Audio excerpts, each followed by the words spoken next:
Подвижният тротуар. На планетата Ех са открили подвижен тротуар, който обикаля целия град. Също като ескалатор, само че не е стълба, а тротуар и се движи бавно, за да могат хората да погледнат витрините и за да не губят равновесие, като слизат и се качват. На тротуара има и пейки за уния, които искат да пътуват седнали, особено за старци и госпожи с пазарски торби.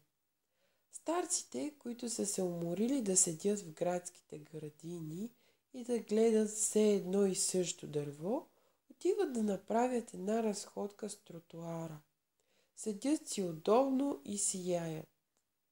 Благодарение на изобретяването на този тротуар са били премахнали трамваите, тролеите и автомобилите.